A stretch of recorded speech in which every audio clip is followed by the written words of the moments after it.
దేశికపాద సేవా ప్రాప్తాఖిల ద్రవిడ వేద రహస్య జాతం శ్రీగౌతమాన్వయజమాశ్రిత భాగధేయం గోపాలదేశికమహం శరణం ప్రపద్యే వాధూలాన్వయ సంజాతమప్పలార్య తనూభవం గోపాలాచార్య సచ్ఛాత్రం వందే వెంకటదేశికం శ్రీవాత్స్య వరదాచార్య పౌత్రం తత్పద సంశ్రయం తాతార్యతనయం వందే రఘునాథాహ్వయం గురుం కాశ్యపాన్వయ సంజాతం నారాయణ పదాశ్రితం శ్రీమన్నారాయణం వందే యతీశ్వర శ్రియాజుషం.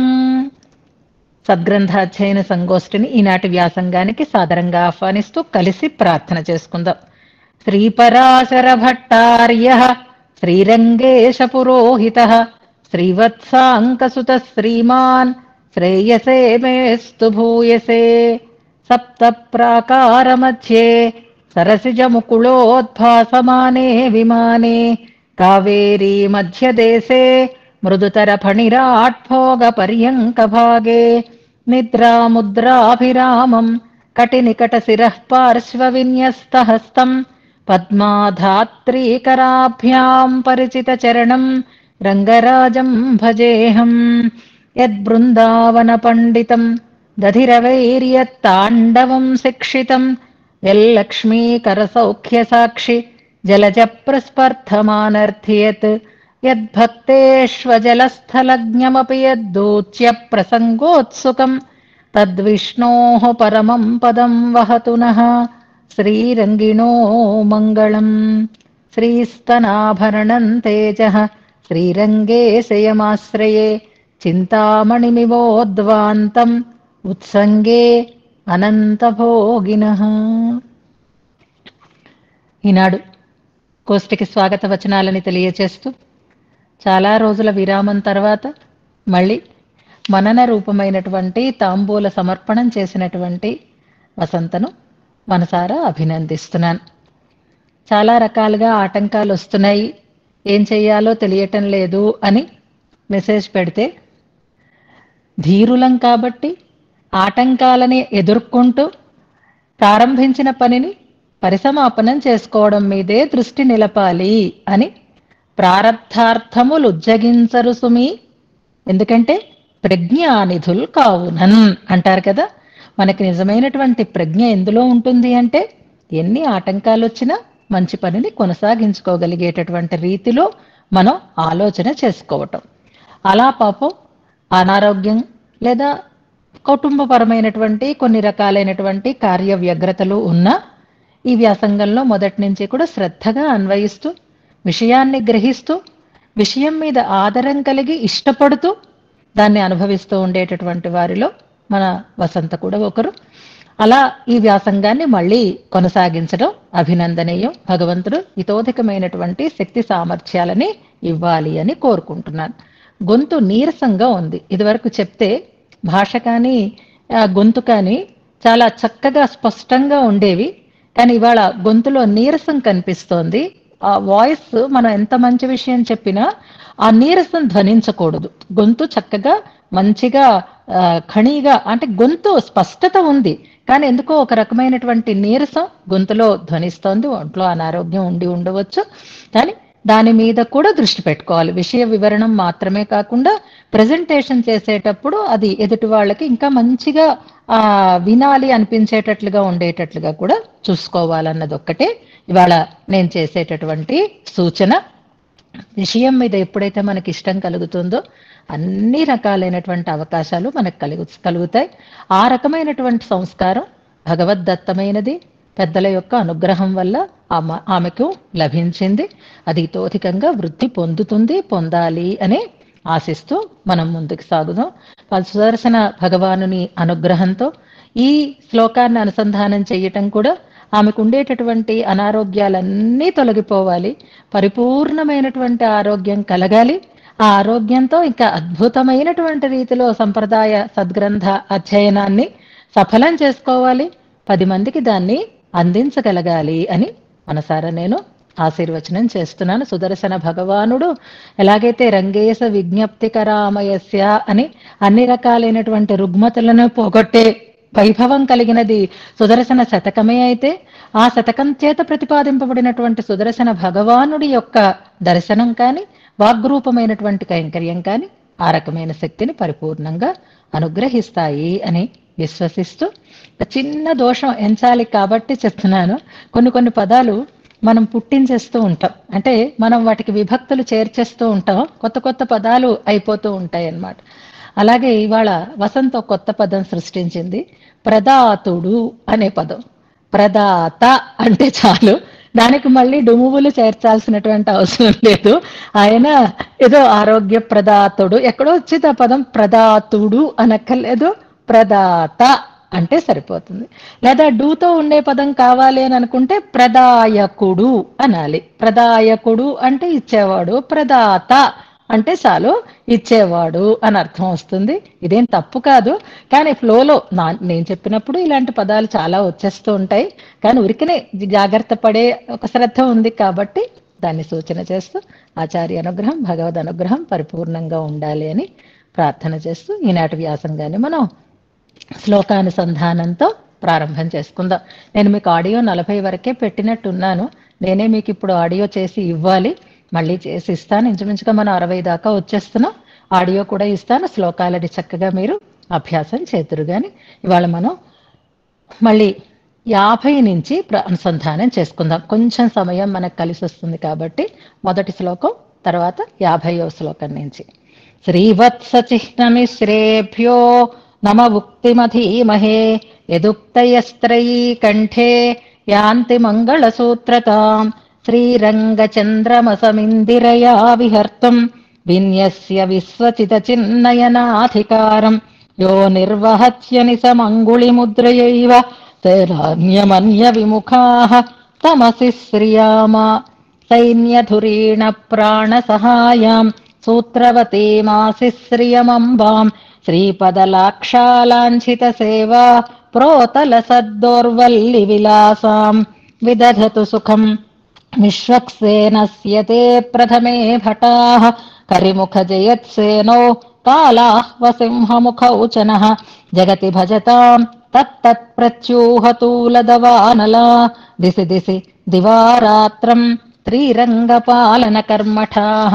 శృతిమయమతిహర్షస్మేరవక్త్రం ప్రశ్రయస్మేరవక్త్రం మణిముకురమివాగ్రే మంగళన్ రంగధామ్నః శరణమభిగతాస్మో యత్ర రూపస్వరూప స్వగుణమహిమదర్శి మోదతే రంగసాయి తార్షపక్షతివదస్య వల్లభాం రుద్రయా సహ సుకీర్తిమర్చయే హర్షబాష్పమపి కీర్తిమర్థినాం యన్ముఖేన కమలాకటాక్షయేత్ స్వాస్త్రరూపస్ఫురన్మౌళిమా శబ్ద ఇత్యుద్ధునానాన్ సురాన్ తర్జనీముద్రయా నాథ నిద్రోచితోన్నిద్రతాం రేక్షణాం సంచరంతీం స్తుమహతాం చ పంచాయుధీం అస్త్రగ్రామాగ్రేసరం నాథ వీక్షా సీధు క్షీభోద్వేలనృత్తాభిరామం చక్రం దైత్యచ్ఛేదకల్మాషితాంగం భ్రామ్యజ్వాలా మాలభారి ప్రపద్యే. ఇంతవరకు మనం అర్థంతో అనుసంధానం చేసుకున్నాం. ఇవాళ చివరిలో అనుసంధానం చేయవలసిన ప్రమాణ తిరట్టును గురించి చెప్తాను, నోట్ చేసి పెట్టుకోండి. నిన్న విష్ణుపాదాది కేశాంతస్తుతిలో శ్లోకం చెప్తాను, చదువుతాను అన్నాను. ఝాన్సీ పుస్తకం ఉందో ఎక్కడ సంపాదించారో ఈ శ్లోకమేనా అని నాకు ఒక శ్లోకాన్ని పెట్టారు. ఆమె పెట్టిన శ్లోకమే అది. విష్ణుపాదాది కేశాంతస్తుతిలో 2వ శ్లోకం. ఎవరైనా ఝాన్సీ చదివినా లేక ఇంకెవరైనా తీసుకుంచి చదివినా పర్వాలేదు, లేదంటే దాన్ని నేను అనుసంధానం చేస్తాను. అలాగే నిన్న మనం భగవంతుని యొక్క సంకల్పమే చక్రతాళ్వాన్ అని చెప్పేటటువంటి సుదర్శన శతకంలో ఉండే వాణి పౌరాణికి యం ప్రథయతి అని ఒక శ్లోకం గురించి చెప్పుకున్నాం.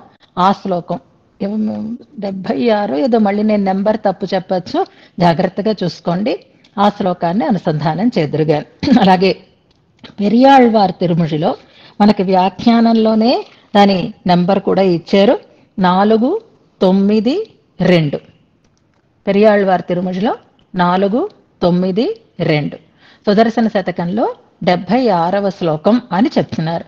విష్ణు పాదాది కేశాంత స్తుతిలో 2వ శ్లోకం. 3 అయినాయి మనకి. ఇవి కాకుండా అతిమానుష స్తవంలో హనుమ గురించినటువంటి ప్రస్తావన చేసిన ఒక శ్లోకం మనకి ఉంటుంది. అది నంబర్ మీరే చూసుకోండి. తృణాలతో సహా అన్నింటినీ పైకి తీసుకువెళ్ళావు అని శ్లోకం తర్వాత వస్తుంది. అతిమానుష స్తవమే కాబట్టి మీరు ఆ శ్లోకం నెంబరు చూసి పెట్టుకోండి. ఈ 4ంటిని చివరిలో మనం అనుసంధానం చేసుకుందాం. ఇక మనం ఇవాళ ఒక్కరోజే బయటనుంటాం. రేపటి నుంచి గర్భాలయంలోకి వెళ్ళిపోతాం. పెరుమాళని సేవిస్తాం. ఇంతవరకు మనం చుట్టూ కావేరి దగ్గర బయలుదేరిన మనం ఎంతవరకు వచ్చాము అంటే ఇంచుమించుగా స్వామి సన్నిధి దగ్గరికి చేరుకున్నాం. జయ విజయుల గురించి ముందరే ప్రస్తావన చేసేశారు కాబట్టి, విశ్వక్సేనులని గురించి కూడా ముందరే ప్రస్తావన చేసేశారు కాబట్టి, ఇప్పుడు మనని విశ్వక్సేనుల సన్నిధి దగ్గరికి తీసుకొని వచ్చారు. మెట్లెక్కుతాం, జయ విజయులు మనకి అనుమతిని ఇస్తారు, లోపలికి వెళ్ళిపోతాం. లోపలికి వెళ్ళిన తర్వాత మళ్ళీ బయటికి ఎప్పటికి వస్తాము అనేది మన చేతుల్లో లేనే లేదు. వెళ్ళిన కొద్దీ శ్రీరంగనాథుని నంబెరుమాళ్ళని అలాగే పెరియ పెరుమాళ్ళని వర్ణిస్తూ ఉండే శ్లోకాలు అత్యద్భుతంగా ఉంటాయి. మనకి ఆచార్య అనుగ్రహం వల్ల అనుసంధానం చేసుకుంటున్నాం. ఈ గంట సమయం మనం శ్రీరంగంలోనే గడుపుతున్నాను రోజు. ఇక మీదట గర్భాలయంలోనే గడుపుతాం అనమాట. అంటే శ్రీరంగ గర్భాలయంలో మనం ఉండగలిగే అదృష్టం మనకి ఈ అనుసంధానం వల్ల కలుగుతుంది. అంచేత అదొకటి జ్ఞాపకం పెట్టుకుందాం. ఇవాళ మనం విశ్వక్సేనుల సన్నిధి దగ్గరికి చేరుకున్నాం. మళ్ళీ అంటే ఇంతకుముందు విశ్వక్సేనుల ప్రస్తావన చేశారు, నిత్యారాధన విధిలో మనకు ఒక భాగంగా అని అనుకుంటున్నాము. ఇప్పుడు మళ్ళీ ఈ సన్నిధి దగ్గరికి వస్తాం. ఈ సన్నిధికి ఉండేటటువంటి విశిష్టతలని మనం చెప్పుకుందాం. ఇవాళ రామాయణంలో ఉండేటటువంటి ప్రసంగం మనకి వస్తుంది. హనుమ గురించి, విభీషణుని గురించి చెప్తారు. ఆ వివరాలను కూడా మనం తెలుసుకోబోతున్నాం. ఇక నిన్నటి వరకు మనం పంచాయుధాలను గురించి తెలుసుకున్నాం. పంచాయుధ వైభవం ప్రత్యేకించి సుదర్శన వైభవాన్ని గురించి చెప్పుకున్నాం. ఆ సంహారం చేస్తాయి కదా, ఆయుధాలు సంహరిస్తాయి, కళ్యాణకరములు ఎలాగా అని సందేహం వస్తుంది. కానీ అది భగవంతుని అనుజ్ఞతో లోక కళ్యాణం కోసం అని మనం చెప్పుకున్నాం. అందుకే ఆయుధాలను ఎప్పుడూ కూడా భగవద్ రామానుజుల యొక్క చూర్ణికలో ప్రయోగించినటువంటి పదంతో మనం భావన చేసుకోవాలి. నిత్య నిరవధ్య నిరతిశయ కళ్యాణ దివ్యాయుధ అంటారు. నిరతిశయ కళ్యాణ దివ్యాయుధములు అంటారు. అక్కడ దేశికుల తాలూకు వ్యాఖ్యానంలో వీటికి ఒక 4 విశేషణాలని మనకి తెలియచేస్తున్నారు. మనం చెప్పుకున్నాం. కానీ ఇప్పుడు ఒక్కసారి ఆ సంస్కృతంలో ఉండే ఆ వాక్యాలను ఒక్కసారి మనం జ్ఞాపకం చేసుకుందాం. పంచాయుధాలు పూర్తయిపోయాయి కదా, అందుకని ఇందులో ఈ ఆయుధాలకు ఉండేటటువంటి నిరతిశయ కళ్యాణకరత్వం, నిరతిశయ కళ్యాణకరములు అంటున్నారు. అవి కళ్యాణమే, శుభములే, శుభకరములే, శుభముగానే భావించాలి అని. కత్తి ఎంతైనా కత్తే కదండి అని మనకు అనిపిస్తుందేమో అని అలా భావించకూడదు అంటున్నారు. ఎంచేత అంటే శుభ లక్షణ పౌష్కల్యత్వాత్ అంటారు. మీరు శరణాగతి గద్యం మీ దగ్గర ఉంటే అందులో వ్యాఖ్యానంలో ఈ పంక్తులు ఉంటాయి. శుభ లక్షణ పౌష్కల్యం, వీటిలో అన్ని రకములైనటువంటి శుభలక్షణములు అధికముగా ఉండడం అనేది ఒక కారణం. ఆభరణ కోటావపి నివిశ్య శోభాతిశయ హేతుత్వాత్, ఆభరణాలుగా కూడా ధరించడానికి తగినట్లుగా, ఆభరణాలుగా ధరిస్తే కూడా శోభని అధికం చేసి, ఆభరణాలు ఎలాగైతే అందాన్ని పెంచుతాయో అలా కూడా ధరిస్తాడు పరమాత్మ. పరమాత్మకి శోభని అతిశయింపచేసేవి అవటం చేత. అనుకూలతమ స్వభావాత్, ఎంత బాగుందో చూడండి ఇది, అనుకూలతమ స్వభావాత్. అందుకే స్వామి వీక్ష పడేసరికల్లా మధుపానం చేసి మదించినట్లుగా ఆనందించి నృత్యం చెయ్యటం అని అంటే భగవంతుని యొక్క ఆ అనుజ్ఞని అనుకూలంగా తీసుకొని అనుకూలమైనటువంటి స్వభావమే. ఎప్పుడు ప్రాతికూల్యం ఎవరి విషయంలోనూ వారికి ఉండదు. భగవంతునికి అనుకూలమైన రీతిలో ప్రవృత్తి, ఆశ్రితులకి అనుకూలమైనటువంటి రీతిలో ప్రవర్తించేటటువంటి వారు కాబట్టి అనుకూలతమ స్వభావాత్. అన్నిటికంటే ప్రధానమైనది ఏది అని అంటే, ఇప్పుడు మనం పెద్దల్ని సేవిస్తున్నాం అనుకోండి, జీయస్వామి వారి లాంటి మహానుభావులని సేవిస్తున్నాం అనుకోండి, సేవించినప్పుడు పరిపూర్ణంగా ఆ రూపాన్ని మనం కంటి ఎదురుగా సాక్షాత్కరించుకుంటాం, మనోనేత్రంలో కూడా సాక్షాత్కరించుకుంటాం. అలాంటప్పుడు వారి చేతిలో పట్టినటువంటి దండం, వారు ధరించినటువంటి కాషాయం, వారు తీర్చిదిద్దుకున్నటువంటి తిరునామం, ఇవన్నీ కూడా మనకి ధ్యేయములే అవుతాయి కదా. వారు ధరించినటువంటి యజ్ఞోపవీతం, వారికి ఉండేటటువంటి శిఖ, భగవద్ రామానుజులను కూడా మనం అలాగే ధ్యానం చేస్తాం, అలాగే మనం వారిని సాక్షాత్కరించుకుంటాం. అలాగే భగవంతుడి విగ్రహం కూడా మనకి ధ్యేయమైనది, ధ్యానం అని ధ్యానం చేస్తాం. అలా ధ్యానం చేసేటప్పుడు, భగవద్ విగ్రహ ధ్యానం చేసేటప్పుడు ఆయన ధరించినటువంటి ఆభరణములు, ఆయన ధరించినటువంటి ఆయుధములు కూడా తో ఉన్నటువంటి విగ్రహాన్ని మనం ధ్యానం చేస్తాం. కనుక ముముక్షు ధ్యేయ విగ్రహ విశేషతయా అంటారు. ఆయుధములు ముముక్షువులకి ధ్యేయమైనటువంటి విగ్రహం భగవంతుని యొక్క దివ్యమంగళ విగ్రహం అయితే, ఆ దివ్యమంగళ విగ్రహ విశేషములే ఇవి. ఆ దివ్యమంగళ విగ్రహం ఎలా ఉంటుంది అంటే ఆభరణ విశిష్టమై ఉంటుంది, ఆయుధ విశిష్టమై ఉండడం చేత మోక్షోపయోగిత్వాత్ అంటారు. ఇవి మోక్షోపయోగములు అని మనకి ఈ కళ్యాణ గుణము, నిరతిశయ కళ్యాణ అనేటటువంటి పదాన్ని దేశికులు అక్కడ వివరణ చేస్తారు. అలాంటి దివ్యమైనటువంటి పంచాయుధిని మనం స్తుతించాము. అందులో చక్రతాళ్వారిని విశేషించి భావన చేస్తూ ఆయనని మనం ప్రపద్యే అన్నాము, ఆయనని మనం శరణు వేడేము నిన్నటి వరకు కూడా.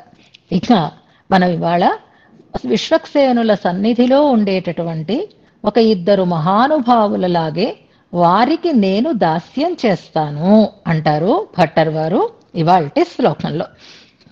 ఈ శ్లోకాలకి ముందు మనం కొంచెం కనెక్షన్ పెట్టుకుందాం. ఇంతవరకు బాగుంది. నిత్య విధిలో కూడా భగవంతుణ్ణి ఎలా ధ్యానం చెయ్యాలో ఆ ప్రకారంగా చూసుకున్న అనంతగరుడ విశ్వక్సేనులు, ఆయుధ విశిష్టుడు ఇవన్నీ సరిపోయాయి. ఇప్పుడు ఇక్కడ హనుమ విభీషణులని ప్రస్తావన చేస్తున్నారు. విశ్వక్సేనులను అయిపోయినా హనుమ విభీషణులని చెప్తున్నారు. ఈ ముందర ఉండేటటువంటి వాటికి ఈ తర్వాత చెప్తూ ఉండేటటువంటి ఈ శ్లోకానికి ఎలా కనెక్ట్ చేసుకోవాలి అనేది జాగ్రత్తగా మనం ముందు తెలుసుకుందాం. ఎంతవరకు మరీ ముందుకి వెళ్ళొచ్చు. మనం గరుడుని గురించినటువంటి ప్రస్తావన దగ్గర దాకా వచ్చాం. మనం గరుత్మంతుని గురించినటువంటి ప్రస్తావం మనకి ఏ శ్లోకంలో వచ్చింది అంటే 53వ శ్లోకంలో, శృతిమయ మతిహర్షస్మేర అనేటటువంటి శ్లోకంలో గరుత్మంతుని గురించినటువంటి ప్రస్తావం ఉంది.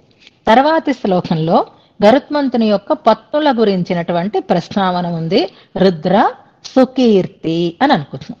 ఆ రుద్ర సుకీర్తి ఏం చేయిస్తారు అంటే వారి ద్వారా అమ్మ మనకి ఎలాంటి అనుగ్రహాన్ని అందిస్తుంది అంటే ఆనంద బాష్పాలు కలిగేటట్లుగా చేయిస్తుంది, మంచి కీర్తిని పొందేటట్లుగా చేస్తుంది అని మనం అనుకున్నాం.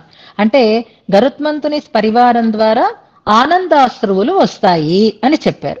తర్వాత చెప్పిన శ్లోకానికి ఆ శ్లోకానికి ఎలా కనెక్ట్ చేసుకోవాలి అంటే తర్వాత శ్లోకం ఏది చెప్పండి, పంచాయుధాలని గురించి చెప్పేటటువంటి శ్లోకం కదా. గరుత్మంతుని పత్రుల తర్వాత చెప్పినటువంటి శ్లోకం పంచాయుధీన్ స్తుమః. రెండిటికి కనెక్షన్ ఎలాగా అంటే వ్యాఖ్యానాలలో అందంగా రాస్తున్నారనమాట. ఆ రుద్ర తార్ష్య పత్నులు వారు ఆనందాశ్రువులని ఇస్తే అంటే ఆ వారి ద్వారా అమ్మవారు హర్షబాష్పాలని ఇస్తే అనుకూలులైన వాళ్ళకే కదా హర్షబాష్పాలు వస్తాయి. ప్రతికూలులైన వాళ్ళకి ఈ పంచాయుధాలు శోక బాష్పాలని ఇస్తాయి అన్నమాట. అందుకని అందులో ఆనంద బాష్పాలను ప్రస్తావించారు, ఇందులో శోకాశ్రువులని కలుగ చేసేటటువంటివి పంచాయుధములు. ఎందుకంటే ప్రతికూలులని ఆ స్త్రీలకి ప్రతికూలులైనటువంటి వారికి శోకమే మిగులుతుంది, ఏడిపించి వదులుతాయి అన్నమాట. అంచేత ఆ కనెక్షన్ ఆ రెండు శ్లోకాలలో మనం ఆ రకంగా పెట్టుకోవాలి. ఆ తర్వాత ప్రత్యేకించి చక్రతాళ్వాన్ గురించి చెప్పారు. దీంట్లో కనెక్షన్ మనం ఎలా పెట్టుకోవాలి అనంటే ఐదింటికి కూడా ఒక విలక్షణత్వం ఉంది మిగిలిన ఆయుధాల కంటే. ఎలాగా అంటే మిగిలిన ఆయుధాల కంటే కూడా ఇవి ముందు ఉంటాయి, దేంట్లో సంగ్రామానికి ముందుంటాయి. అందుకే పంచాయుధాలు ప్రత్యేకించి చెప్పబడతాయి. సంగ్రామాగ్రేసరములు అంటారు. అంటే యుద్ధం వచ్చింది అంటే ముందు ఉండేవి ఈ ఆయుధములు అని చెప్తాను. అందులో కూడా ఇది కామన్ గా అందరికీ ఉన్న లక్షణం అయితే చక్రానికి కూడా అదే కామన్ లక్షణం వస్తుంది మనకి. అలా కాకుండా ఈ చక్రానికి ఉండే విలక్షణత్వం ఏది అంటే అస్త్రగ్రామంలో కూడా అగ్రేసరం అంటాను. ప్రోటోకాల్ ఉంటుంది చూసారా, ఎవరి ముందు ఎవరి తర్వాత. తీర్థం ఇచ్చినప్పుడు కూడా ఎవరు పడితే వాళ్ళకి ఇవ్వకూడదు కదా, గోష్ఠిలో ఉన్నప్పుడు పెద్దలు ఎవరికో చిన్నవారికి ఎవరికో అలా వరుసలో ఇవ్వాలి. అలాగే ఈ 5 ఆయుధాలలో కూడా అగ్రేసరం, అందుకే అస్త్రగ్రామాగ్రేసరం అంటూ ఆ శ్లోకాన్ని మనకి చెప్పారు. సంగ్రామాగ్రేసరములు పంచాయుధములు అయితే ఆ అంతకంటే విశిష్టత చక్రతాళ్వానికి అస్త్రగ్రామంలో కూడా అగ్రేసరమైనది అని ఆ నెక్స్ట్ ఆ శ్లోకాన్ని మనం కనెక్ట్ చేసుకుంటాం. అంతవరకు బాగుంది.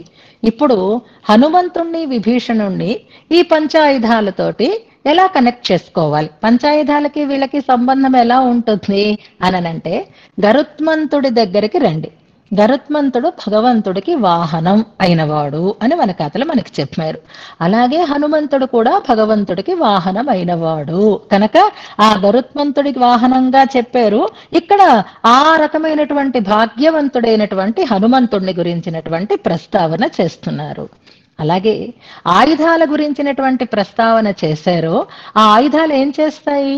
రక్షణ చేస్తాయి. ఎవరిని రక్షిస్తాయి? ఆశ్రితులని రక్షిస్తాయి, భగవంతుణ్ణి రక్షిస్తాయి. అంతే కదా, ఆయుధాలన్నీ కూడా ఉరగలు ఉరగలు ఉరగలు అని అంటూ అని గరుత్మంతుడు ఎలాగైతే నిద్ర లేకుండా ఉంటాడు అని ఇలా మనం విన్నామో, అంచేత రక్షణ కర్తవ్యం ఆయుధములది కదా. అలాగే వీరు కూడా రక్షకులు అయి ఉన్నారు అనే విషయాన్ని మనకి ఇందులో చెప్తున్నారు. భగవంతుడికి రిక్ష సేవలో ఆయుధాలు ఎలాగైతే రక్షకములో, అలాగే విభీషణుడు కూడా ఆయుధాలని ధరించి ఉన్నవాడు అనే విషయాన్ని మనకి ఇక్కడ చెప్తారు. శ్లోకం చెప్పినప్పుడు నేను మీకు చెప్తాను తమాషా.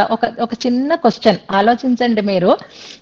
విభీషణుడు రావణాసురుడికి ఉపదేశం చేసిన తర్వాత ఆయన అవమానిస్తే అక్కడి నుంచి రామచంద్రుడి దగ్గరికి వచ్చేసాడు. ఆ వచ్చినప్పుడు ఆయన రావణాసురుడి యొక్క సభాస్థలం నుంచి ఆకాశం మీదకి ఎగిరాడు నలుగురితో సహా. అప్పుడు ఆయన చేతిలో ఏం పట్టుకున్నాడు అంటే ఉత్పపాత గదాపాణి అంటారు వాల్మీకి అక్కడ కదా. మీరు ఆ సర్గలు మీకు తెలుసు కాబట్టి గుర్తుపెట్టుకోండి. అంటే గదాపాణి అయి ఆయన పైకి ఎగిరాడు. ఎగిరి సముద్రానికి ఇవల ఒడ్డుకి వచ్చాడు. ఆయన వెనకాతలు నలుగురు కూడా వచ్చారు. అలా వచ్చిన తర్వాత ఖస్తయేవ వ్యవస్థిత పైన ఉన్నాడు. ఇంకా రాముడికి ఆయనకి కనెక్షన్ అవ్వలేదు. ఇప్పుడు ఆయన అక్కడికి వచ్చి ఉన్నాడు. ఉన్న ఆయనని వానరులు చూశారు.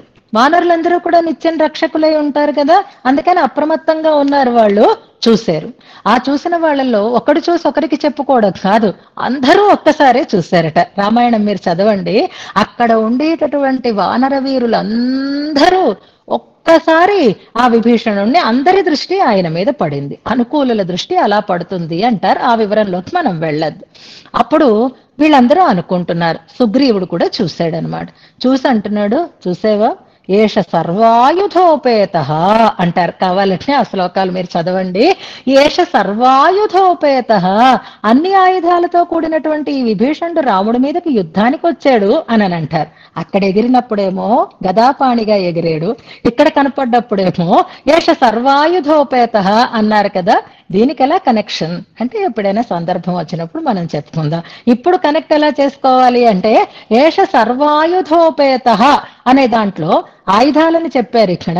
ఇప్పుడు విభీషణుడు ఆయుధధారి అయి ఇక్కడికి వచ్చి ఉన్నాడు అనంటే అది భగవంతునికి రక్షణ కోసం.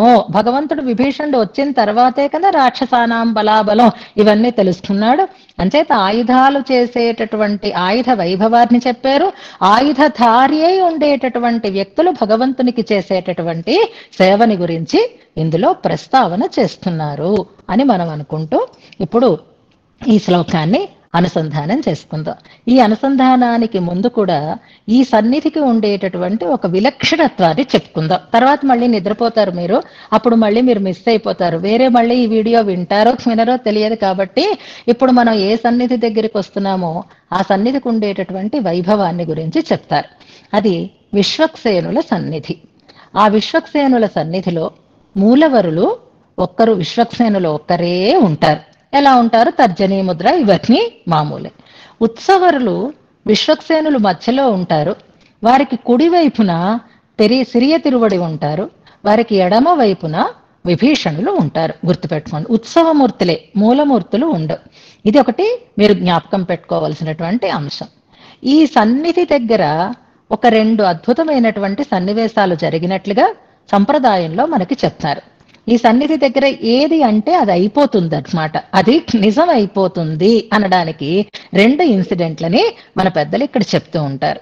అది భాగవతాపచార దోషం పోగొడానికి కారణమైనటువంటి సన్నిధి ఒకటి అని అంటారు. ఇది ముందుగా మనం చెప్పుకుందాం. ఇది కూరత్తాళ్వాన్ విషయంలో జరిగినటువంటి ఒక సన్నివేశం. దీన్ని కూరత్తాళ్వాన్ భగవద్ రామానుజులు ఒకసారి అలా స్వామి సన్నిధి నుంచి అలా ప్రదక్షిణంగా అలా వస్తూ ఈ విశ్వక్సేనుల సన్నిధి దగ్గరికి ప్రదక్షిణంగా వచ్చినప్పుడు జరిగినటువంటి ఒక సన్నివేశం అన్నమాట.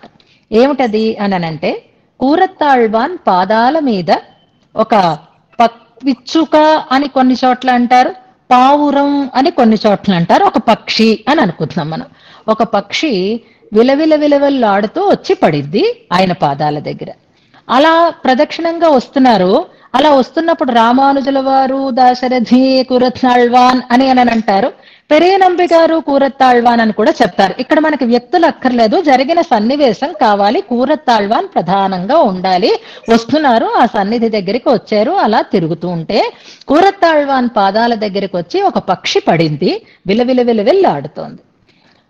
చూశారు భగవద్ రామానుజులు, దివ్య దృష్టితో గ్రహించి కూరత్తాళ్వాన్ అడుగు వెనక్కి వేశారు. అంటే వారు అడుగు ముందుకు వేస్తే అది ఆ కాలు పక్షి మీద పడుతుంది అనమాట. వారు కొంచెం ఒకసారి వెనక్కి తగ్గి ఉన్నారు. ఆ సందర్భంలో భగవద్ రామానుజులు అన్నారు, సరే రక్షించాను, తప్పు లేదు, ఓకే, క్షమించాను అని చెప్పండి అని అన్నారట కూరత్తాళ్వాన్కి. కూరత్తాళ్వాన్ అలాగే అన్నారు. అది ప్రాణం విడిచేసింది, ఆ తర్వాత అది ముక్తిని పొందింది అని అంటారు. ఇది చూస్తున్న వాళ్ళకి ఏమీ అర్థం కాలేదు. ఆ పక్షి 6 నెలల నుంచి అక్కడ అలాగే అరుస్తూ ఉంది. ఎవరు ఏ ఆహారం పెట్టినా తీసుకోవడం లేదు, గోల పెడుతూ అలాగే ఉంది. ఈలోగా ఈ సన్నివేశం జరిగింది. రామానుజుల వారు దివ్య దృష్టితో గ్రహించారు, అలాగే క్షమించానని చెప్పండి అని అన్నారు. అన్న తర్వాత దానికి విముక్తి కలిగింది.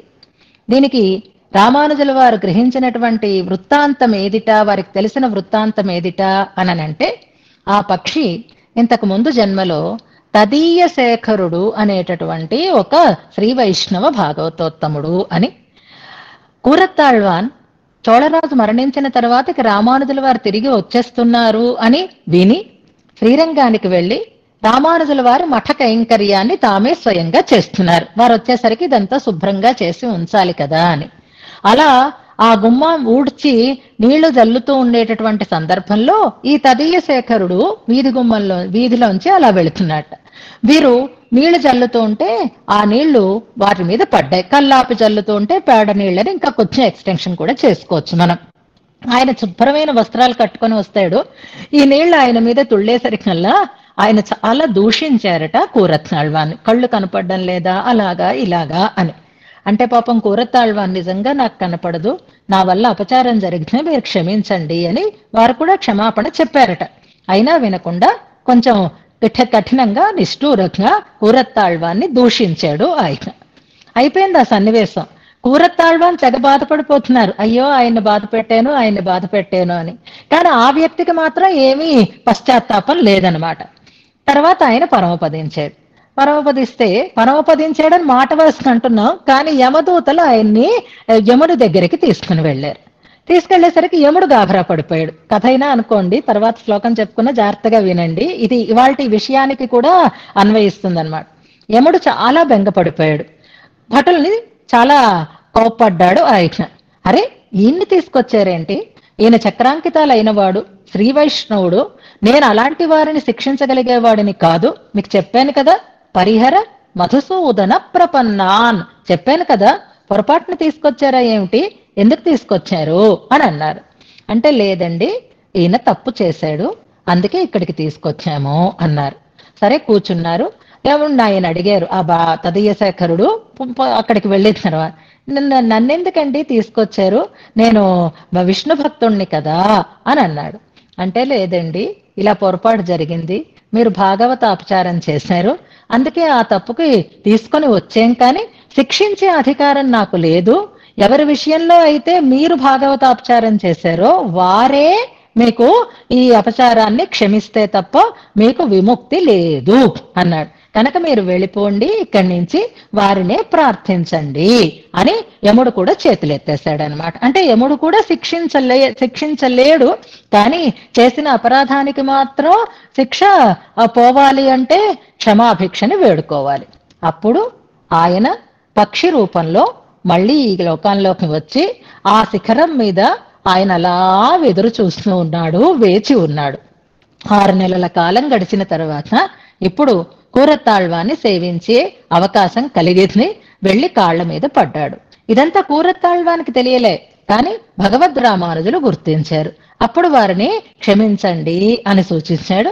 దాంతో ఆయన మళ్ళీ ముక్తిని పొందాడు అని అంటారు. అయితే అది అక్కడే ఎందుకు అంటే, అక్కడ ఏ మాట అంటే ఆ మాట తప్పకుండా జరిగి తీరుతుంది అని ఈ సన్నివేశం ఆ సన్నిధి దగ్గర జరిగింది అనడానికి ఇదొక నిదర్శనం అన్నమాట. ఇంకొకటి, ఇది అనుకూలమైనది. ఇంకొకటి ఏమిటి అంటే, భట్టర్ వారు నిత్యము రంగనాథుని సేవకు వెళుతూ ఉంటారు కదా. అలా రంగనాథుని సేవించుకొని ఆయన అలా వస్తూ ఉంటే ఈ విశ్వక్సేనుల సన్నిధికి వెనకని గాయత్రి మంత్ర జపం చేసుకుంటూ కళ్ళు మూసుకొని ఒక ఆయన జపం చేసుకుంటున్నాడట. కళ్ళు మూసుకొని ధ్యానం చేసుకుంటూ ఉంటే వారిని చూసి భట్టర్ వారు అన్నారట, సాక్షాత్తుగా ఎదురుగా ఇంత శ్రీరంగ విమానం ప్రత్యక్షంగా కనిపిస్తూ ఉంటే కళ్ళు మూసుకునేటటువంటి కర్మ ఏమిటి, కళ్ళు ఉండి కూడా చూడలేకపోతున్నారు మీరు అంధునిలాగా అని అన్నారట. అంతే, అలా అనేసరికల్లా ఆయనకి కళ్ళు కనపడకుండా దృష్టి పోయింది అని అంటారు. భట్టర్ వారు అదేమిటండి కళ్ళు లేని వాళ్ళలాగా చూడడం లేదు అని అనేసరికల్లా ఉన్న దృష్టి కూడా ఆ వ్యక్తికి పోయింది అంటారు. ఆ సన్నివేశం కూడా ఈ సన్నిధిలోనే జరిగింది అని అంటారు. అలాంటి విశేషమైనటువంటి ఒక సన్నిధిలో వేంచేసి ఉన్నటువంటి ఇద్దరు భగవంతుని యొక్క దాసుల గురించిన వైభవాన్ని ఇవాళ మనం అనుసంధానం చేసుకుంటున్నాం. ఎప్పుడైనా మనం కూడా అటువైపు అలా వెళ్ళేటప్పుడు తప్పుడు మాటలు మాట్లాడవద్దు, మంచి మాటలే మాట్లాడుకుందాం.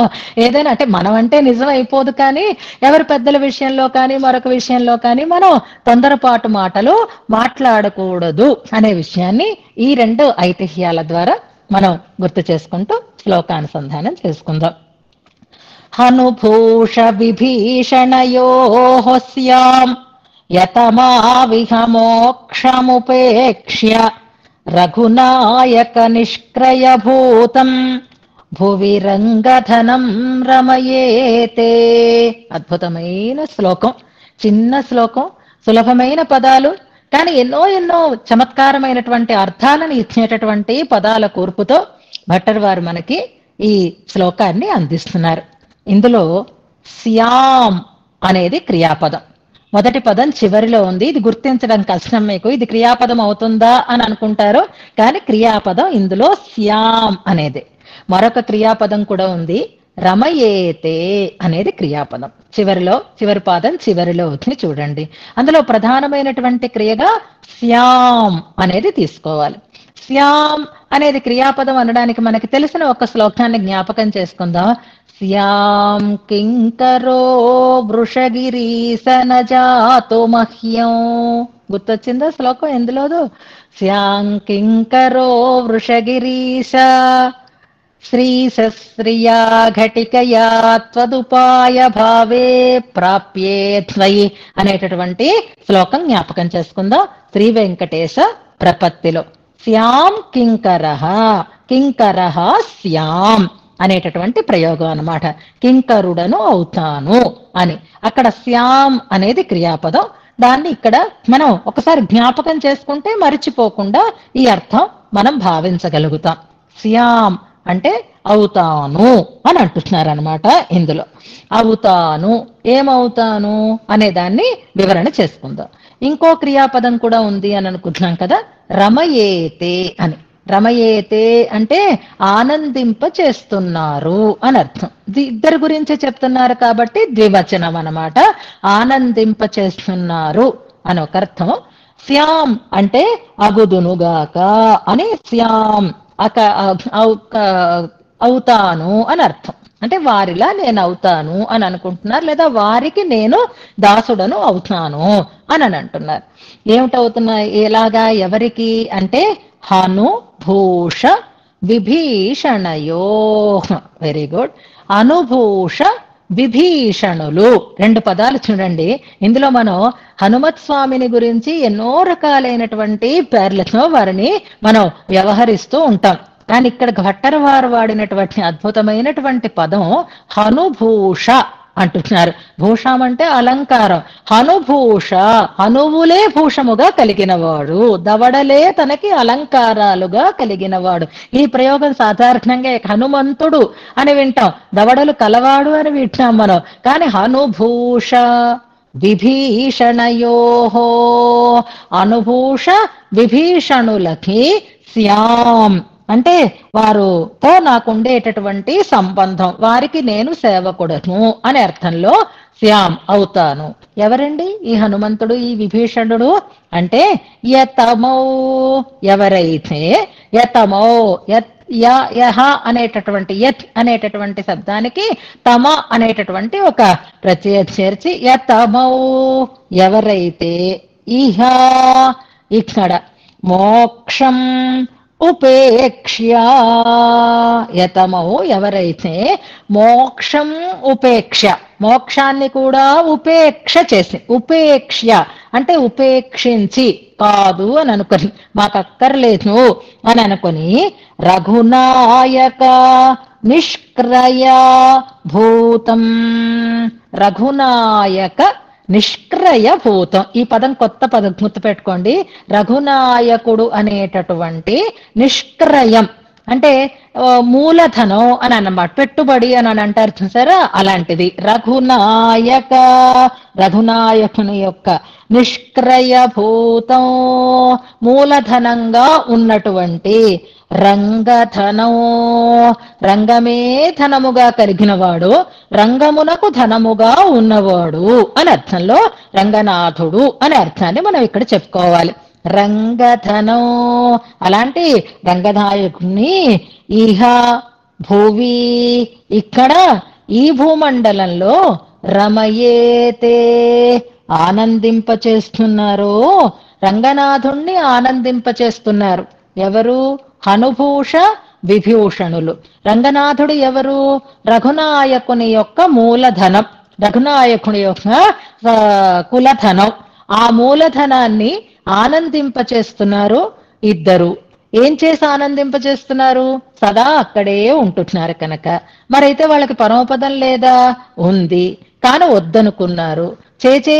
చేతికి అందినా కాదనుకుంటున్నారు, ఇక్కడే ఉన్నారు కనుక ఉపేక్ష, మోక్షాన్ని కూడా ఉపేక్షించి ఇక్కడే ఉండి రంగనాథుడికి ఆనందాన్ని కలిగిస్తున్నారు. అంటే తమ యొక్క సేవ ద్వారా రంగనాథుణ్ణి ఆనందింపచేస్తూ ఉండేటటువంటి వీరిద్దరిలో నేను ఎవరో ఒకరిని అయిపోతా అంటున్నారు. తమాషా, వీరిద్దరికీ దాసుడను అవుతాను అని ఒక అర్థమైతే, షష్ఠీ విభక్తి అయితే హనుభూష విభీషణయో అనే దాన్ని షష్ఠీ విభక్తి అంతంగా తీసుకుంటే వారి యొక్క శ్యాం అంటే అవుతాను, అంటే వారి సంబంధము కలిగిన దాసుడను నేను అవుతాను అని అర్థం.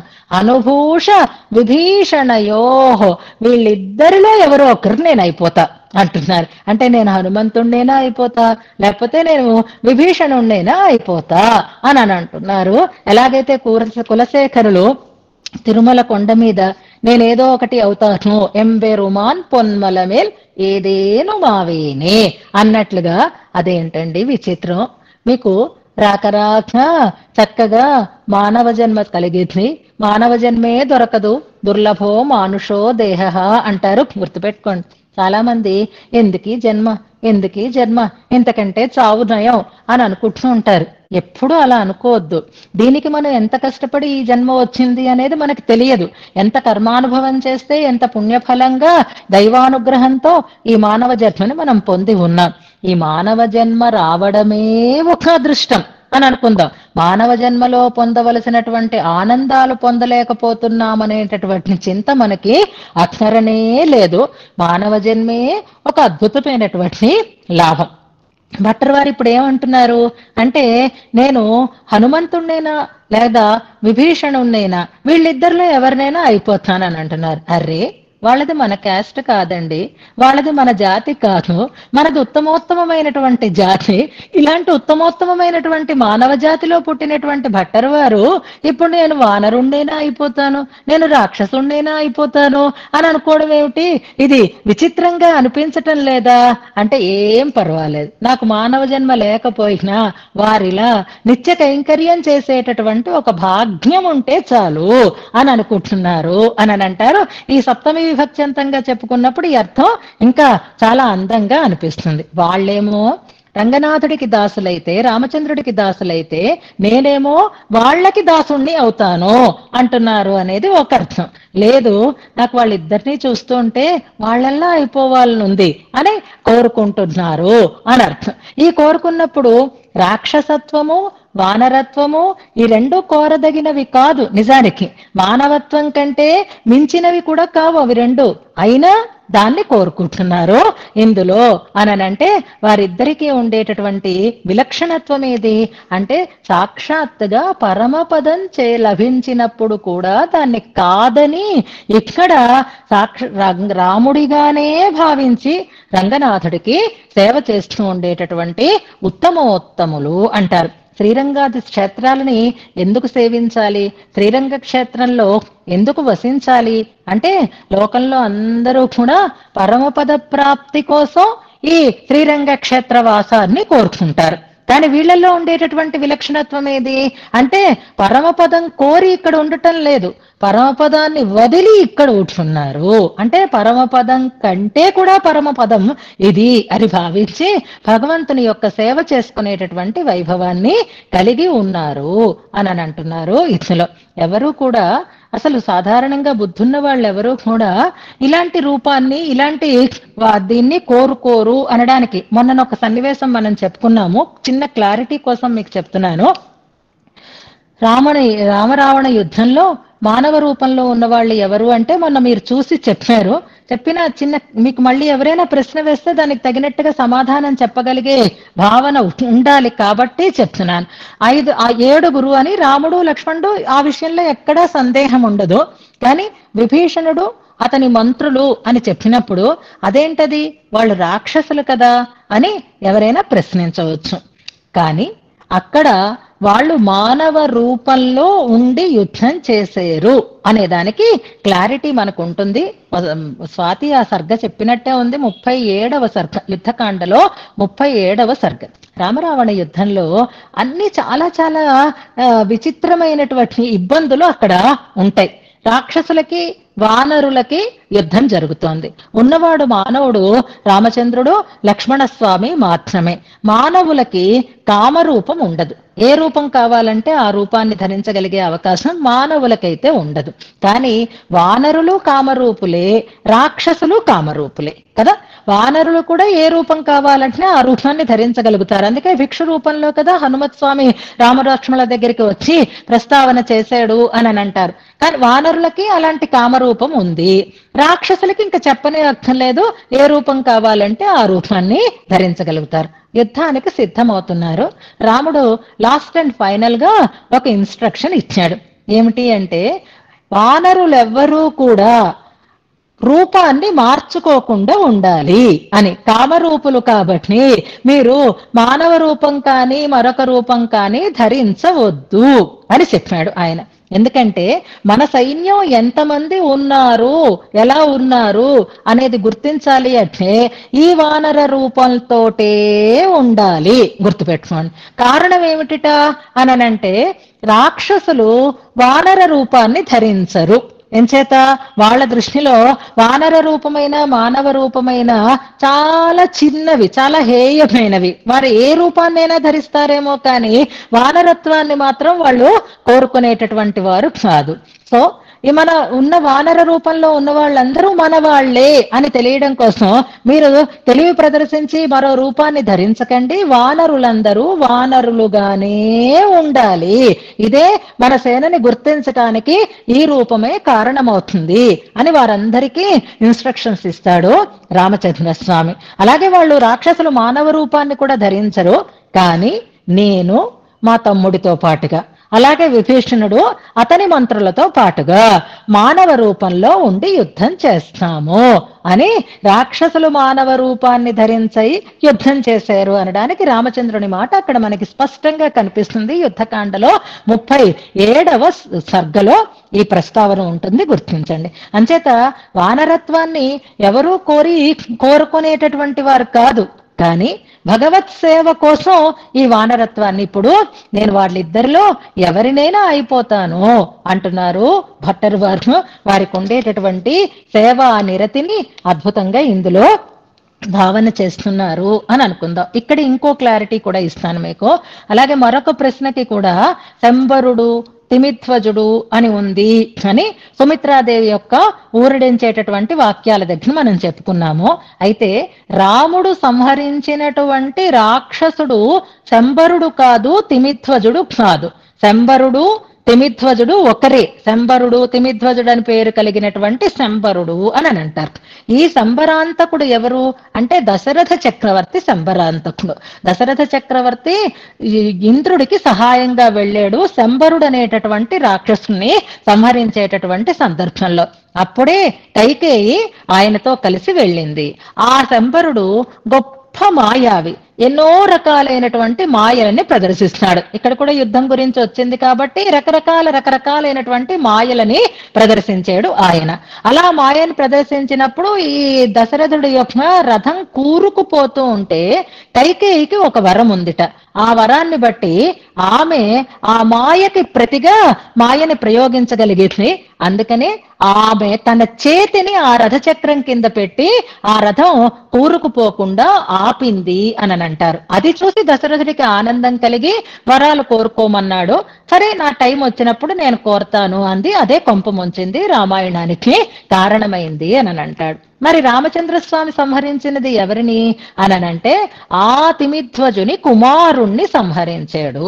అంటే ఆయన విశ్వామిత్ర యాగం చేసి తిరిగి వచ్చిన తర్వాత కూడా రకరకాలైనటువంటి వీరగాథలు ఉన్నాయి, అవి ప్రజలకి తెలుసు, అందరూ అనుకుంటూ ఉంటారు. అలాంటి ఒక సన్నివేశాన్ని ఇక్కడ మనకి తెలియచేశారు అనేదాన్ని. అంటే తిమిధ్వజుని కుమారుడిని సంహరించిన వాడు రామచంద్రుడు, శంబరాంతకుడు దశరథుడు అనే క్లారిటీని ఇక్కడ మనం చెప్పుకుందాం.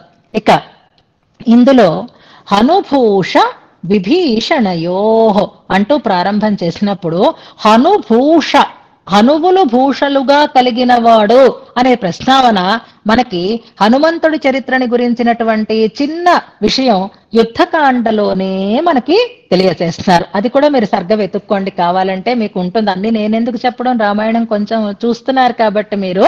సుఖసారణులు ఆయన రావణాసురుడికి ఈ రాముని యొక్క సైన్య బలాన్ని గురించి తెలియచేస్తూ ఉంటారు.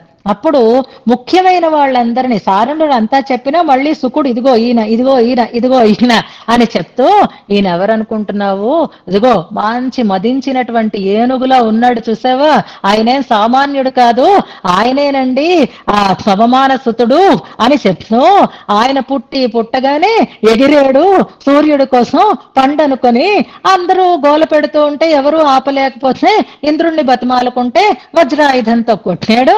కొట్టేసరికల్లా కొండ మీద పడ్డాడు. ఈ దవడ వాచింది, ఈ దవడ వాచింది. అందుకే అవే భూషణులైతే మనమందరం కూడా హనుమంతులమే. దవడలు లేని వాళ్ళు ఎవరు చెప్పండి, అందరికీ హనువులు ఉన్నాయి.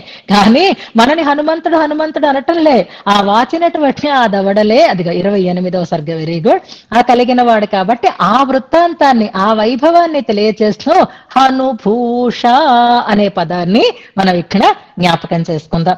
అలాంటి ఆయనని ఇక్కడ ఉండమని నియమించాడు స్వామి. ఎందుకని అనంటే రామచంద్రుడు అందరినీ తీసుకుని వెళ్ళేటప్పుడు హనుమంతుణ్ణి కూడా పిలిచి రమ్మంటే రాను అన్నాడు. ఎందుకని అంటే నీ గుణ అనుభవం చెయ్యాలి అంటే ఇక్కడ ఉండే చెయ్యాలి అని అన్నాడు. రాముడు పరమపద అవతారాన్ని చాలించేస్తే మరి కాయికమైనటువంటి కైంకర్యం ఎలా చేయగలుగుతాడు ఆయన? వాచికంగా మానసంగా చేయగలుగుతున్నాడు, కానీ కాయికంగా కైంకర్యం చేయగలగాలి అని అంటే ఆ రామునికి ప్రతినిధిగా ఉండేటటువంటి రంగనాథుని సేవలో నిమగ్నుడు అయి ఉన్నాడు ఆయన అని చెప్పడం కోసం ఎత్ర ఎత్ర రఘునాథ కీర్తనం అని చెప్పేటప్పుడు రాముడు తప్ప మరొక రూపం వద్దు అని అనుకుంటున్నాను కదా.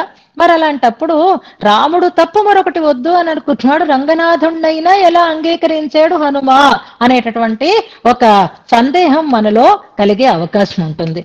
రాముడే తన కులధనమైనటువంటి స్వామి యొక్క ఆ సేవకి నియమించి వెళ్ళాడు అని మనం భావన చేసుకోవాలి. శ్రీరంగ క్షేత్రంలో ఆంజనేయ స్వామి యొక్క సన్నిధులు మనకి 2-3 కనిపిస్తాయి. ప్రధానంగా ధ్వజస్తంభం దగ్గర వినీత ఆంజనేయులు అని ఉంటారు. స్తంభం మీద కూర్చున్నటువంటి ముద్రతో ఉంటారు. ఆయన నిత్యము అభిషేకము, నిత్యము స్వామికి నివేదనము జరుగుతుంది. రకరకాలైనటువంటి కోరికలు కూడా అక్కడ విన్నపం చేస్తే తీరతాయి అని అంటారు. అది శ్రీరంగంలో ఉండేటటువంటి ప్రధానమైనటువంటి ఆంజనేయ స్వామి యొక్క సన్నిధిగా మనం భావించవచ్చు. వినీత ఆంజనేయులు అంటారు. వీరాంజనేయుల సన్నిధి కూడా ఉంటుంది 5వ ప్రాకారంలో. ఇక్కడ వినీత ఆంజనేయులు. ఇప్పుడు మనం చెప్పుకుంటున్నది ఎవరిని అంటే విశ్వక్సేనుల సన్నిధిలో ఉండేటటువంటి విభీషణుడు హనుమ కలిసి ఉండేటటువంటి సన్నిధిని మనం ఇందులో భావన చేస్తున్నాం అన్నమాట. అయితే ఎందుకు ఒప్పుకున్నాడు అనంటే విభీషణుడు ఈయన ఇద్దరు చాలా స్మార్ట్ పర్సన్స్ అంటారు. అంటే నువ్వు చాలా స్మార్ట్ అంటాం చూసారా, ఆ స్మార్ట్నెస్ ఎక్కడ తెలుస్తుంది అంటే అలాగే విభీషణుడు గురించి కూడా అదే చెప్తున్నారు. కులధనాన్ని ఇచ్చేశాడు. లబ్ధ్వా కులధనం రాజా లంకాం ప్రాయాత్ విభీషణ అంటారు. కులధనం అంటే ఇక్ష్వాకు కులధనం, ఇక్ష్వాకు రాజుల యొక్క కులధనం. ఈ కులధనంగా భగవంతుణ్ణి ధనంగా భావించటం అనేది మనకి తెలుస్తుంది అనమాట. ఇప్పుడు వీళ్ళిద్దరూ ఇక్కడ చేరారు, చిరంజీవులు కదండి వీళ్ళందరూ. మళ్ళీ ఆ విరజా మండపంలో కూడా మనకి అక్కడ వీళ్ళ ప్రతిమలు స్తంభాల మీద కూడా కనిపిస్తూ ఉంటాయి. విభీషణుడు, అంగదుడు వీళ్ళందరి తాలూకు ఆ చిత్రాలు కూడా మనకు అక్కడ మండపంలో శైత్య మండపానికి వెళ్తాం ఇలా వెళ్ళేటప్పుడు అక్కడ మనకి కనిపిస్తూ ఉంటాయి కదా. అవి కాకుండా ఈ సన్నిధి దగ్గర మనం చూద్దాం. ఈ విభీషణుడు ఈ హనుమ కూడా ఏం చేశారు అంటే ఒక మంచి బేరం చేసుకున్నారు, ఓ మంచి వస్తువుని కొనుక్కున్నారు. ఎవరిని ఇచ్చి ఎవరిని కొనుక్కున్నారు అంటే రాముణ్ణి ఇచ్చి రంగనాథుణ్ణి కొనుక్కున్నారట వీళ్ళు. ఎలాగా రాముణ్ణి ఇచ్చి రంగనాథుణ్ణి కొనుక్కోవడానికి రాముడు వీళ్ళకి ఏమైనా సొత్తా అంటే చూడండి ఈ పదాలు ఇందులోను రఘునాథ రఘునాయక నిష్క్రయభూతం అంటున్నారు. నిష్క్రయం అంటే మూలధనం అని అనుకున్నాం. ఇక్కడ క్రయం అనేటటువంటి పదం తీసుకోండి. క్రయ విక్రయార్హం అని అంటారు దేనినైనా. క్రయము విక్రయము అంటే కొనడము అమ్మడము, కొనడము అమ్మడము అనేటటువంటి ఒక ప్రక్రియ అన్నమాట. మనం శిష్యులము అనుకుంటే మనకి ఆచార్యుల దగ్గర ఉండేటటువంటి వినియోగార్హత తగ్గుతుంది. మనం దాసులము అని అనుకుంటే ఆచార్యులు మనని ఎలా కావాలంటే అలా వినియోగించుకునేటట్లుగా ఉంటాము. గుర్తుపెట్టుకోండి. నేను రామదాసుణ్ణి అని హనుమ ఫస్ట్ చెప్తున్నాడు. దాసోహం కోసలేంద్రస్య అన్నాడు. అహం దాసః అని అనలేదు, దాసః అహో. నేను అనే మాట తర్వాత వచ్చింది, దాసః అనే మాట ముందొచ్చింది. నేను రామదాసుణ్ణి రామదాసుణ్ణి రామదాసుణ్ణి అని చెప్పుకున్నాడు. అలాగే లక్ష్మణస్వామి దాసుణ్ణి అనే చెప్పుకున్నాడు, భరతుడు దాసుణ్ణి అనే చెప్పుకున్నారు. ఈ దాసత్వంలో ఉండేటటువంటి ప్రత్యేకత ఏది అంటే ఎవరికి మనం దాసులమై ఉంటామో వాళ్ళు మనని ఎవరికైనా అమ్మేయొచ్చు, ఎవరి దగ్గర నుంచైనా ఏదైనా కొనుక్కోవచ్చు. క్రయ విక్రయార్హులమై ఉంటామన్నమాట. మనం కొనుక్కోవచ్చు, అమ్మవచ్చు, అలా ఉండేటటువంటి స్థితి. అందుకే శ్రీశైల పూర్ణులు ఎంబార్లని మళ్ళీ స్వీకరించలేదు అంటారు. ఆ చరిత్ర కూడా మనం ఇంతకు ముందు చెప్పుకున్నాము. ఎంబార్లో రామానుజులతో పాటు వెళ్ళిన తర్వాత ఆచార్య విశ్లేషాన్ని సహించలేకపోతే రామానుజుల వారు మళ్ళీ పంపించేశారు, వెళ్ళిపో మీ గురువు గారి దగ్గరికి అని. కానీ శ్రీశైల పూర్ణులు రానివ్వలేదు. ఎంచేత అంటే అమ్మిన పశువుకి గడ్డి పెడతామా ఎక్కడైనా అన్నారు. ఆ మాట అర్థం చేసుకుని మళ్ళీ ఎంబార్లో రామానుజుల వారి దగ్గరికి చేరుకున్నారు అని అంటారు. అంచేత ఇప్పుడు ఈ హనుమంతుడు ఈ విభీషణుడు కూడా ఎలాగా రంగనాథుణ్ణి పొందేరు అనంటే ముందు రామచంద్రుణ్ణి తమకి అనుకూలంగా చేసుకున్నారు. రామచంద్రుణ్ణి వాళ్ళు కొనుక్కున్నారు. ఎలా అంటే భగవంతుడు మనకలా అందుతాడా అంటే భక్తి క్రీతో జనార్దన. గుర్తుపెట్టుకోండి, భక్తికి ఆయన అమ్ముడు పోతాడు. అంచేత తమ భక్తితో రాముణ్ణి పొందినటువంటి వారు ఎవరు? విభీషణుడు, హనుమంతుడు కూడా. ఇప్పుడు వీళ్ళు ఏం చేశారు? రాముణ్ణి ఇచ్చి రంగనాథుణ్ణి తీసుకున్నారు. రాముణ్ణి అమ్మి రంగనాథుణ్ణి పొందేరు అని అంటున్నారు. ఎక్కడైనా నాయకుడు క్రయ విక్రయాలు చేస్తాడు, దాసుడు క్రయ విక్రయాలకి అర్హంగా ఉంటాడు. కానీ ఇక్కడ దాసులు నాయకుణ్ణి అమ్ముతున్నారు, కొంటున్నారు అనేటటువంటి ఒక అందమైన భావన ఇందులో స్ఫురిస్తోంది. రఘునాయక అనే పదం నాయకుడండి ఇప్పుడు దాసులకి క్రయ విక్రయార్హుడిగా ఉన్నాడు అనేటటువంటి అందమైన భావన ఇందులో కనిపిస్తుంది అని అంటారు. తమ భక్తితో రామచంద్రుణ్ణి తమకి అనుకూలంగా పొందినటువంటి వారు వీరు. ఇప్పుడు ఆ రామచంద్రుణ్ణే పెట్టి రామచంద్రుడితో పుట్టి వారు కొనుక్కున్నది ఏది అంటే తమ దగ్గర ఉన్నటువంటి ధనం ఏది? ఇప్పుడు రామధనం, రాయక రత్నం వీళ్ళ దగ్గర ఉంది. ఏదైనా మనకు అవసరం వస్తే మనం దాన్ని అమ్ముతూ ఉంటాం చూసినారా? పిల్ల పెళ్లి చేయాలి, ఆ ఎకరం పొలం అమ్మేస్తే పెళ్లి హాయిగా అయిపోతుంది. లేదా ఊళ్ళో ఉండేటటువంటి ఈ బంగ్లా అమ్మేస్తే చాలు, పెళ్లి కోసం చదువు కోసం చూసుకోక్కర్లేదు అని అనుకుంటూ ఉంటాం చూసారా? అలాగా మనకి ఏదైనా ధనం కావాలి అంటే మన దగ్గర ఉండేదాన్ని అమ్మడం అనేటటువంటి ఓ ప్రక్రియ ఉంటుంది. అలాగే ఇప్పుడు రంగధనం కావాలి. ఆ రంగధనం కావాలి అంటే రామరత్నాన్ని విక్రయించాలి. రామరత్నాన్ని విక్రయించారు, రంగధనాన్ని పొందేరు. ఎంత అందంగా ఉందో చూడండి. ఆ ధనాన్ని పొందేరు దేని ద్వారా అంటే రంగరత్నాన్ని రామరత్నంతో కొనుక్కున్నారనమాట. కానీ బేరం ఎంత అదృష్టంగా వీళ్ళకి కలిసి వచ్చింది అని అంటే జాగాలండి ఒక్కొక్క ప్రాంతంలో అయితే వాటి విలువ ఓ ఆకాశాన్ని అంటుతూ ఉంటుంది. హైదరాబాద్ లో ఉన్న వాళ్ళకి తెలుసు. నేను ఆ ఏరియాల పేర్లు తప్పుగా చెప్తే మీరు నవ్వుకుంటారు, అందుకని నాకు తెలియదు. ఎక్కడెక్కడ ఉండేటటువంటి ఆ పోర్లు మనం ఈ మధ్య పేపర్లలో కూడా బాగా న్యూస్ లో కూడా బాగా వచ్చింది చూసారా? కొన్ని కోట్ల విలువ చేస్తున్నాయి ఎక్కడ ఏ ఏరియాలో ఉండేటటువంటి భూములు అని అంటారు. అలాంటి విలువైనటువంటి భూమిని ఎందుకు పనికిరాని ఒక బంజరు భూమితో కొనేసారే అనుకోండి, అప్పుడు ఎంత అదృష్టం ఎంత అదృష్టం అని అల్పమైనటువంటి సొమ్ముతో అధికమైనటువంటి లాభాన్ని పొందడం అనేది హనుమంతుడికి విభీషణుడికి దొరికిందిట. ఇప్పుడు రాముడికి కులదైవమైనటువంటి రంగనాథుడు ఎలా దొరికాడు? రాముడు అనేటటువంటి రత్నంతో రంగడు అనేటటువంటి రత్నాన్ని కొనుక్కోగలిగారు. ఎంత చతురులో కదా అంటారు.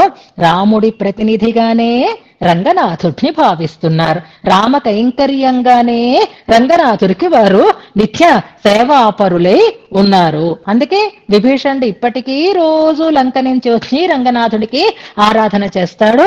అలాగే హనుమత్ స్వామి కూడా రామచంద్ర స్వామి యొక్క ఆరాధన కాబట్టి వచ్చి ఇక్కడ నిత్యము ఆయన నివాసం చేస్తూ ఉంటాడు అంటారు. అలాంటి భక్తులు అయినటువంటి వారికి నేను దాసుడను అవుతాను అంటున్నారు. వాళ్ళేమో రాముడికి దాసులైనారు, ఆ రాముడికి దేవుడైనటువంటి రంగనాథునికి దాసులైనారు. నేనేమవుతాను అంటే హనుమంతుడికి దాసుడిని అవుతాను, విభీషణుడికి దాసుడిని అవుతాను.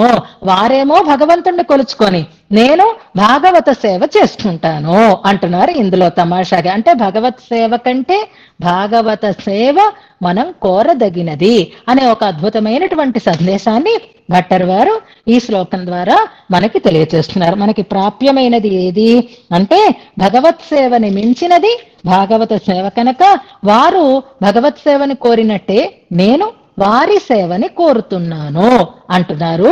ఒకటి. మరొక అంశం ఇందులో మనకి తెలియబడుతున్న అంశం ఏది అనంటే ఇహ భువి అని 2 పదాలు ఉన్నాయండి శ్లోకంలో. ఇక్కడ ఈ భూమండలంలో అంటున్నారు. పరమపదానికి వెళితే రాముడు రాముడుగానే మనకు అక్కడ కనపరచచ్చు.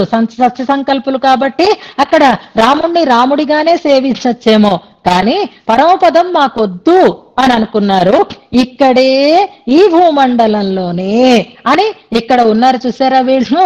అంటే మిగిలిన రూపాల కంటే అర్చారూపానికి ఉండేటటువంటి ప్రశస్తిని ఈ రకంగా మనకి తెలియచేస్తున్నారు. ఎలాగైతే అమలనాది పిరాన్లో కండకంగళ్ మత్తొన్నినై కాణావే అని మరొక దాన్ని చూడవు అంటారు మనకి తిరుప్పాణర్. అలాగే తొండరడిప్పొడియాళ్వార్లు కూడా ఇచ్చువై తవిరయాన్ పోయ్ అంటారు. ఆ ఇద్దరిలాగే వీరు కూడా పరమపదానికి వెళ్ళగలిగేటటువంటి అవకాశం ఉన్నా, పొందగలిగేటటువంటి అర్హత ఉన్నా కాదనుకుని ఇహ భువి ఇక్కడ ఈ రంగధామంలో రంగనాథుని యొక్క సేవా తత్పరులై ఉన్నారు. అంటే అర్చారూపానికి ఉండేటటువంటి ఆ అర్చారూపాలలో కూడా రంగనాథునికి ఉండేటటువంటి వైభవం, ప్రశస్తి మనకి తెలియబడుతోంది. అంటే భట్టర్ వారు ఇందులో సంప్రదాయంలో చెప్పబడేటటువంటి రెండు గొప్ప విషయాలని అలవోకగా మనకి చెప్పేస్తున్నారు. నేను భాగవత దాస్యం చేస్తాను, నేను అర్చామూర్తి సేవని నిత్యంగా కోరుకుంటాను అనంటూ ఆ రెండిటి విషయాన్ని చెప్తూ ఆ సన్నిధిలో ఉండేటటువంటి హనుమకి విభీషణునికి కూడా దాసత్వాన్ని కోరుకుంటున్నారు. ఈ శ్లోకంలో అత్యద్భుతమైనటువంటి శ్లోకం. అలాంటి స్థితినే మనం కూడా కోరుకోవాలి. ఎప్పుడక్కడికి వెళ్ళినా అది కేవలం విశ్వక్సేనుల సన్నిధి మాత్రమే అనేటటువంటి భావం లేకుండా భగవంతుడు భక్తికి లొంగుతాడు. అలా భక్తితో రాముణ్ణి పొందినటువంటి వీరు ఆ రామచంద్రుడి కులధనం ఆ ధనంగా భగవంతుణ్ణి చెప్పడం అనేది ప్రతి చోట మనం చూస్తుంటాం. మనకి ధనం మదీయం తవ పాద పంకజం, యామునాచార్యుల ఆళ్వార్ల యొక్క ప్రయోగాలు అన్ని చాలా మనకి ఎగ్జాంపుల్స్ ఇస్తున్నారు ఇందులో. అంచేత రంగధనం అంటున్నారు. అయితే ఇక్కడ చివరిలో రమయేతే అని ఒక పదం ఉంది చూసారా? రమయేతే అంటే ఆనందింపచేస్తున్నారు అని అర్థం అనమాట. ఎవరిని ఆనందింపచేస్తున్నారు? రంగధనం అనడంలో శ్రీరంగములో యొక్క ధనం అంటే శ్రీరంగమునకు ధర్మం అయినవాడు ఆయన, అక్కడే భోగ్యత ఆయనకు ధనం అంటే ఎప్పుడైనా డబ్బు అంటే ఎవరికి చేదండి? డబ్బు అంటే అందరికీ ఇష్టమే. అయితే డబ్బులు ఎవరికి ఊరికే రావు అని యాడ్ మనం రోజు చూస్తూనే ఉంటాం కదా. ఊరికే రాలేదు వీళ్ళకి కూడా ఈ రంగధనం. వీళ్ళు కూడా జాగ్రత్తగానే తెలివిగానే లలితా జ్యువెలర్స్ లో లాగే ఏ రకమైనటువంటి రామీలు ఏమీ అక్కర్లేకుండా ఉత్తమోత్తమైనటువంటి రంగధనాన్ని పోతున్నారు. శ్రీరంగమే ధనముగా కలిగిన వాడు ఆయన. అంటే శ్రీరంగంలోనే ఇష్టంగా ఉండేటటువంటి వాడు ఆయన. ఆ స్థలం మీద ఉండేటటువంటి ఇష్టము భోగ్యత రెండూ తెలుస్తున్నాయి అన్నమాట. అయితే ఇక్కడ విశేషం ఏమిటి అంటే మనకి డబ్బు ఆనందాన్ని కలిగిస్తుంది కదా. అంటే ఆనందింపచేసేది ధనము, ఆనందపడేది మనము. గుర్తుపెట్టుకోండి, ఎవరైనా ఆనందాన్ని పొందేవారు జనాలు అవుతారు, ఆనందింప చేసేది ధనం అవుతుంది. సాధారణంగా ఇది అంటే ఆనందింప చేసేటటువంటి ప్రభావం ధనానికి ఉంటుంది, ఆనందించేటటువంటి అనుభవం జనానికి ఉంటుంది లోకంలో. కానీ ఇక్కడ తమాషా ధనం అందరినీ ఆనందింపచేస్తే ధనానికే ఆనందాన్ని కలిగిస్తున్నారట వీరిద్దరూ. అందుకే రమయేతే ఏ ధనానికి ఆనందాన్ని కలిగిస్తున్నారు అంటే రంగధనానికి వీరిద్దరూ ఆనందాన్ని కలిగిస్తున్నారు తమ కైంకర్యం ద్వారా. ఎంత అందంగా ఉందో చూడండి. ప్రహర్షయిష్యామి సనాథ జీవిత అని ఆళ్వందార్లు అంటున్నారే, ఎప్పుడూ నిన్ను ఆనందింపచేస్తాను కదా అంటారు. నీకు ఏకాంతిక నిత్య కింకరుడనే ఎప్పుడు ఆనందింపచేస్తానో కదా అంటారు. మనకి ఇనపెట్టని చూసుకుంటే, మన నోట్ల కట్టల్ని చూసుకుంటే, మన జవాహరిని చూసుకుంటే అది మనని ఆనందింప చేస్తుంది. కానీ ఇక్కడ ఈ కింకరులు ఇద్దరు కూడా రంగధనానికి ఆనందాన్ని కలిగిస్తున్నారు. ఇది ఒక విచిత్రం. ఈ శ్లోకంలో ప్రయోగింపబడినటువంటి ప్రతి పదంలోనూ కూడా అద్భుతమైనటువంటి చమత్కారాలు మనకి కనిపిస్తున్నాయి. రంగధనం రమయేతే ధనానికే ఆనందాన్ని కలిగించేవారు అనడంలో రంగధనం అంటే ఎవరు? పరమాత్మ. పరమాత్మ అంటే ఎవరు? ఆనందమయుడు. పరమాత్మ అందరినీ ఆనందింపచేస్తున్నాడు అని ఉపనిషత్తు మనకి చెప్తుంది. ఏషయేవహి ఆనందయాతి అని.